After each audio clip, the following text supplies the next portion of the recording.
Assalamu alaikum everyone, how is it going? Hope you are doing well. This is Sukaina welcoming you to my channel. Last video में हमने first tense पढ़ा था, present indefinite tense.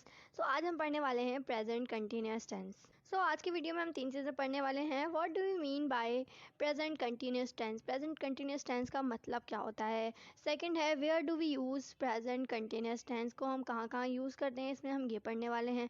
Number third है structure of present continuous tense. Present continuous tense का structure क्या होता है, उसका फॉर्मूला क्या होता है, उसकी आइडेंटिफिकेशन क्या होती है।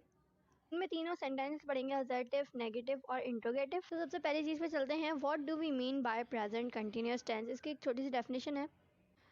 Present continuous tense is used to describe an ongoing action happening in the present और to show an action ongoing at present will have the result in the near future. सबसे पहले तो आप प्रेजेंट से समझे। प्रेजेंट का मतलब होता है मौजूदा और कंटिन्यूस का मतलब होता है जारी होना, लगातार होते रहना। यानी कि हम प्रेजेंट कंटिन्यूस से हम समझ सकते हैं कोई भी काम अभी हो रहा है और अभी जारी है, लगातार जारी है। और इसकी एक और definition, to show some to show that an action ongoing at present will have the result in the near future। यानी कि कोई भी ऐसा काम हो रहा है जिसका रिजल्ट हमें नियर फ्यूचर में हमें आउटकम मिलने वाला है, जिसका रिजल्ट हमें नियर फ्यूचर में हमें मिलने वाला है, तो उसे हम प्रेजेंट कंटिन्यूस टेंस कहते हैं। आपने जहाँ पे भी आपने देखना है प्रेजेंट कंटिन्यूस लिखा हुआ, आप समझ जाएंगे कि यहाँ पे अभी काम हो रहा है, मौजूदा टाइम में हो रहा है और लगातार हो जा रहा है और उसका रिजल्ट हमें फ्यूचर में मिलेगा। जैसे कि मैं इंग्लिश पढ़ा रही हूँ ताकि आपके एग्ज़ाम्स में मार्क्स अच्छे आएँ। यानी कि मैं अभी पढ़ा रही हूँ, अभी काम चल रहा है, मैं ये नहीं बता रही मैं कब तक पढ़ाऊँगी, मगर इसलिए पढ़ा रही हूँ ताकि आपके एग्ज़ाम्स में मार्क्स अच्छे आएँ। तो एग्ज़ाम्स में जब मार्क्स अच्छे आएंगे तो वो हमारा होगा, रिजल्ट होगा, आउटकम होगा। तो इस बात से समझ सकते हैं आप लोग कि प्रेजेंट कंटिन्यूस में जो भी काम अभी जारी है और उसका एंड में हमें फ्यूचर में, नियर फ्यूचर में रिजल्ट मिलेगा। तो इसके एग्जाम्पल्स देख लेते हैं। आई एम टीचिंग, मैं पढ़ा रही हूँ।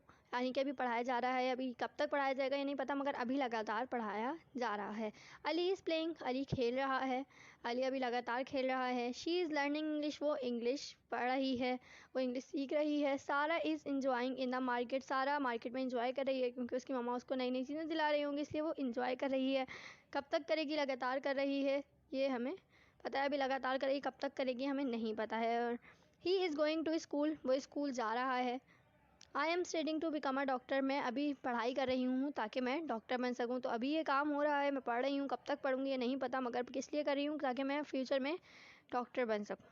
सो आगे चलते हैं और पढ़ते हैं where do we use present continuous tense. हम प्रेजेंट कंटिन्यूस का टेंस को हम कहाँ कहाँ यूज़ करते हैं? तो इसमें सिर्फ एक ही कंडीशन है कि हम एक ही जगह यूज़ करते हैं, वो है ऑनगोइंग एक्शन। कोई भी काम अभी हो रहा है उसमें हम यूज़ करते हैं प्रेजेंट कंटिन्यूस टेंस को, और कोई इसकी कंडीशन नहीं है, बस एक ही जगह यूज़ होता है ऑनगोइंग एक्शन, जो भी काम अभी हो रहा है।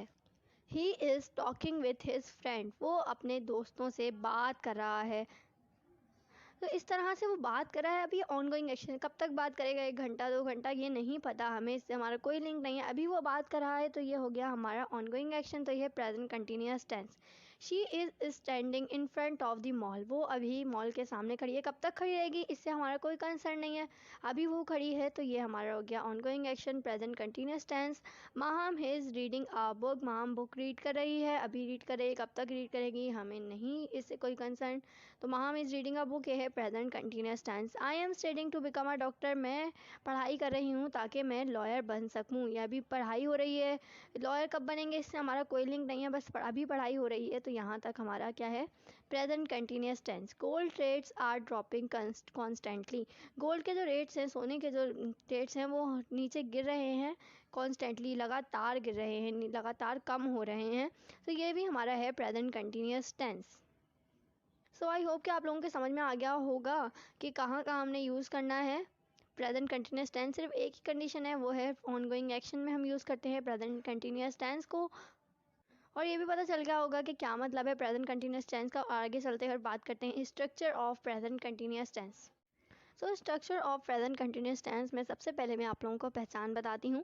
पहचान होती है रहा है, रही है, रहे हैं, ये होती है प्रेजेंट कंटिन्यूस की पहचान। अगर उर्दू में कोई सेंटेंस लिखा हुआ है, वो पढ़ रहा है, वो जा रही है, वो काम कर रही है, मैं पढ़ती हूँ, मैं पढ़ रही हूँ, सॉरी, तो यहाँ पे हमने ध्यान में रखना है कि कंटिन्यूस टेंस है। जहाँ पे भी आखिर में रहा है, रही है, रहे हैं आ जाए, तो ये होगा हमारा प्रेजेंट कंटिन्यूस टेंस। ये इसकी आइडेंटिफिकेशन है। उम्मीद करती हूँ आप लोगों को ये बात समझ में आ गई होगी और आप पहचान भी लेंगे। तो अब चलते हैं सेंटेंसेस पे। असर्टिव सेंटेंस बनाते हैं हम प्रेजेंट कंटिन्यूस का असर्टिव सेंटेंस। तो इसके लिए असर्टिव का मतलब मैंने आप लोगों को बताया था, असर्टिव, अफर्मेटिव या पॉजिटिव। इसका मतलब यही होता है कि सिंपल सेंटेंस है, एक सिंपल हम एक स्टेटमेंट दे रहे होते हैं। तो चलते हैं इसके फॉर्मूले की तरफ। सब्जेक्ट भी हर फॉर्मूले में होता है, ऑब्जेक्ट भी होता है, वर्ब भी होता है। तो सब्जेक्ट वैसा का वैसे ही रहेगा, वर्ब रहेगा और ऑब्जेक्ट भी वैसे रहेगा। वर्ब में हम सिर्फ एक चेंज लाएंगे, वर्ब की फर्स्ट फॉर्म के साथ हम आईएनजी यूज़ करेंगे। वो इसलिए क्योंकि जैसे मैंने आप लोगों को एक इंपॉर्टेंट नोट बताया था, उसका सेकंड पॉइंट यहाँ पे अप्लाई हो रहा है कि कोई भी कंटिन्यूस होगा, चाहे वो प्रेजेंट कंटिन्यूस हो, पास्ट कंटिन्यूस हो या फिर फ्यूचर कंटिन्यूस हो, उसके साथ हम वर्ब के साथ आईएनजी लगाएंगे। तो तभी तो हमें पता चलेगा कि कंटिन्यूस का टेंस है। अगर हम आईएनजी ना लगाएं तो ये तो सिंपल प्रेजेंट डेफिनेट टेंस बन जाएगा। तो हम इसके साथ आईएनजी इसीलिए ही लगाते हैं ताकि कंटिन्यूस का हमें पता चल जाए। तो यहाँ पे वर्ब के फर्स्ट फॉर्म के साथ आईएनजी लगा देंगे। इसके बाद हेल्पिंग वर्ब जिनको हम पहले पढ़ चुके हैं, is am are helping verb हैं इसके। सो इज़ एम आर ये हमारे हेल्पिंग वर्ब हैं। इससे हमें पता चलता है, ये हमें बताते हैं कि फॉर्म के कौन से टेंस हम कर रहे हैं। कंटिन्यूस तो कर रहे हैं, हमें आईएनजी से पता चलेगा। पता कैसे चलेगा कंटिन्यूस प्रेजेंट का है, पास्ट का है या फिर फ्यूचर का है। तो ये इज़ एम आर हमें बता रहे हैं कि ये कंटिन्यूस प्रेजेंट का है, ये प्रेजेंट कंटिन्यूस टेंस है। ये हमें बताएंगे कि प्रेजेंट है। इज़ एम आर हमें बताएंगे कि प्रेजेंट है। इज़ यूज़ होता है किसी भी सिंगुलर के साथ, ही, शी, इट, ये सिंगुलर के साथ यूज़ होता है। एम यूज़ होता है आई के साथ, चाहे आई सिंगुलर है मगर ये एम के साथ ही यूज़ होता है। इज़ यूज़ नहीं करता है आई एम। जहाँ पे भी आपको आई दिख जाए तो वहाँ पे आपने एम को लिख देना है, एम लगा देना है। और अगर ही दिख जाए, शी दिख जाए, इट दिख जाए या फिर किसी सिंगुलर पर्सन का नाम दिख जाए, सारा, अली एंड सना, ये सब कुछ एक्सेट्रा एक्सेट्रा, तो इस तरह से आपने कर लेना है। इसके बाद आर यूज़ होता है। आर में वी, दे और एनी प्लूरल नेम या बहुत सारे लोग अगर कुछ भी कर रहे हैं तो उसमें हम यूज़ करते हैं, आर यूज़ करते हैं। मगर यहाँ पे एक इसमें एक एक्सेप्शंस है कि यू, हम हमेशा यू कभी भी अपनी फैमिली के साथ नहीं चलता, इसके साथ नहीं चलता, वो आर के साथ आर को अप्लाई करता है। यू आर, जहाँ पे भी आपको यू दिख जाए वहाँ पे आपने आर अप्लाई करना है। ये है तो सिंगुलर मगर प्लूरल फैमिली में शामिल होता है। तो इस तरह इज़ एम आर ये आपने ईजीली समझ गए होंगे आप लोग। इसके एग्जाम्पल्स पे चलते हैं। I am walking in the garden, मैं गार्डन में चल रही हूँ। यानी कि इसमें आई हो गया हमारा सब्जेक्ट, एम हो गया हेल्पिंग वर्ब, जहाँ पे आई दिख गया तो हमने एम हेल्पिंग वर्ब लगा दिया। वॉकिंग हो गया, वॉक हमारा वर्ब होता है, इसके सामने आईएनजी लगा दिया तो ये हो गया वॉकिंग। इन द गार्डन हो गया हमारा object. My friend is waiting for me, मेरी दोस्त मेरे लिए इंतज़ार कर रही है। माई फ्रेंड हो गया इसमें सब्जेक्ट, इज़ हो गया हमारा हेल्पिंग वर्ब। तो यहाँ पे माई फ्रेंड सिंगुलर है तो इसके साथ हम सिंगुलर के साथ इज़ यूज़ करते हैं। वेटिंग हमारे पास, वेट हमारे पास जैसे सिंपल होता है, वर्ब होता है, उसके सामने आईएनजी लगा दिया तो ये हो गया वेटिंग फॉर मी, हो गया यहाँ पे object. Muskan is celebrating Eid, Muskan Eid मना रही है तो इसमें मुस्कान हो गया सब्जेक्ट, इज़ हो गया सिंगुलर है तो इसके बाद हम इज़ यूज़ करेंगे। तो ये हो गया हमारा हेल्पिंग वर्ब। सब फिर इसके बाद वर्ब के साथ आईएनजी लगाते हैं तो सेलिब्रेट हो गया वर्ब और आईएनजी हमने लगा दिया। ये हो गया हमारा वर्ब के साथ आईएनजी। और इसके बाद ईद है तो ये हमारा हो गया object. They are playing hockey, वो हॉकी खेल रहे हैं। इसमें दे हो गया हमारा सब्जेक्ट, आर दे प्लूरल है दे तो इसके साथ हम आर यूज़ करेंगे। प्लेइंग हो गया हमारा वर्ब के फर्स्ट फॉर्म के साथ आईएनजी और हॉकी हो गया हमारा ऑब्जेक्ट। सेकंड लास्ट है यू आर स्विमिंग, तुम स्विमिंग कर रहे हो। यू हो गया हमारा सब्जेक्ट और इसमें हमने यू से हमें समझ जाना है कि एक्सेप्शन है तो यू हमारे आर यूज़ करता है तो आर आ जाएगा। स्विमिंग है हमारा वर्ब के साथ फर्स्ट फॉर्म, वर्ब की फर्स्ट फॉर्म के साथ आईएनजी तो हमने यहाँ पे स्विम के साथ आईएनजी लगा देंगे तो हो जाएगा स्विमिंग। तो ये हो गया हमारे पॉजिटिव सेंटेंसेस कंप्लीट। आगे चलते हैं और बात करते हैं नेगेटिव सेंटेंस की। नेगेटिव सेंटेंसेस, नेगेटिव में हम नेगेटिव समझ देख के समझ जाते हैं कि ये है हमारा, इसमें किसी भी चीज़ के लिए इनकार हो रहा होता है। मैं स्कूल नहीं जा रही हूँ, मैं नहीं पढ़ा रही हूँ, मैं काम नहीं कर रही हूँ, वो मेरे घर नहीं आ रही है। इस तरह से जिनमें चीज़ों में इनकार हो रहा होता है वो होते हैं नेगेटिव सेंटेंस। नेगेटिव सेंटेंस बनाना बहुत आसान होते हैं।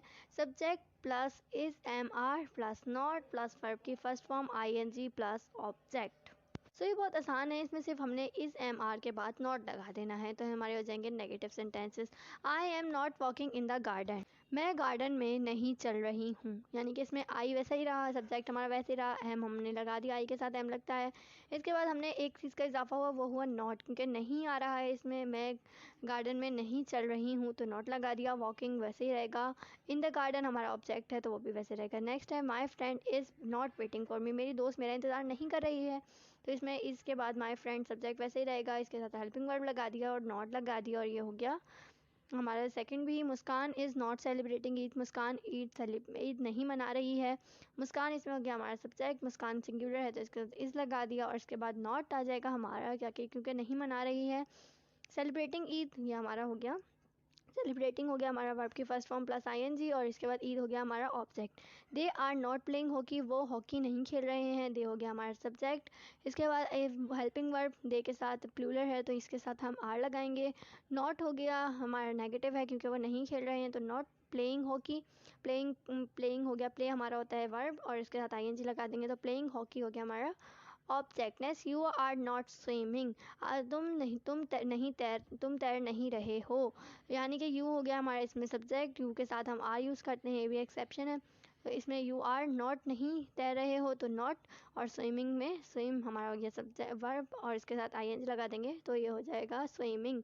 आई होप कि नेगेटिव सेंटेंस आप लोगों को समझ में आ गए होंगे। अब चलते हैं इंटरोगेटिव की तरफ। इंटरोगेटिव बहुत ही आसान होते हैं। इंटरोगेटिव में हम कोई भी सवाल कर रहे होते हैं, क्या मैं इंग्लिश पढ़ा रही हूँ, क्या आप लोग सीख रहे हैं, इस तरह से कोई सवाल किया जाता है। इसमें ये बहुत आसान होता है, इनका फॉर्मूला बहुत आसान होता है। इसमें हेल्पिंग वर्ब पहले आ जाता है, उसके बाद सब्जेक्ट और फिर वर्ब और फिर ऑब्जेक्ट और लास्ट में question mark.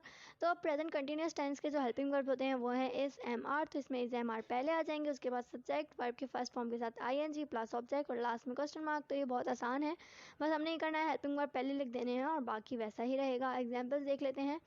M I walking in the garden, क्या मैं गार्डन में चल रही हूँ, क्या मैं गार्डन में वॉक कर रही हूँ। तो इसमें एम हमने पहले लिख दिया है, हमारा हेल्पिंग वर्ब था, बाकी आई वैसा ही रहा। वॉकिंग इन द गार्डन हमारे ये सब्जेक्ट वर्ब और ऑब्जेक्ट वैसा ही रहेगा, और एम फिर जो हेल्पिंग वर्ब है वो पहले आ जाएगा। Is my friend waiting for me, क्या मेरी दोस्त मेरा इंतज़ार कर रही है।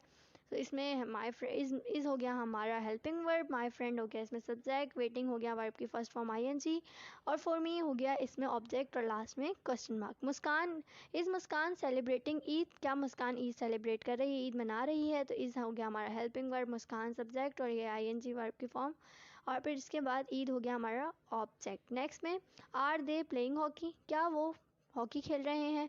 इसमें आर हो गया हेल्पिंग वर्ब, दे सब्जेक्ट, प्लेइंग हो गया इसमें वर्ब की फर्स्ट फॉर्म आईएनजी और हॉकी हो गया ऑब्जेक्ट। आर यू स्विमिंग, क्या तुम तैर रहे हो।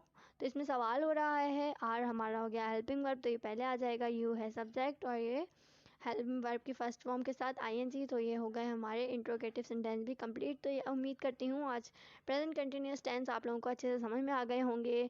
असर्टिव, नेगेटिव और पॉजिटिव और इंट्रोगेटिव। असर्टिव का भी सिंपल सा फॉर्मूला है, subject plus is am are plus verb की first form I N G plus object. Negative का होता है subject plus is am are plus not plus verb की first form plus I N G plus object. Interrogative भी बहुत आसान होता है, is am are plus subject plus verb की first form I N G plus object.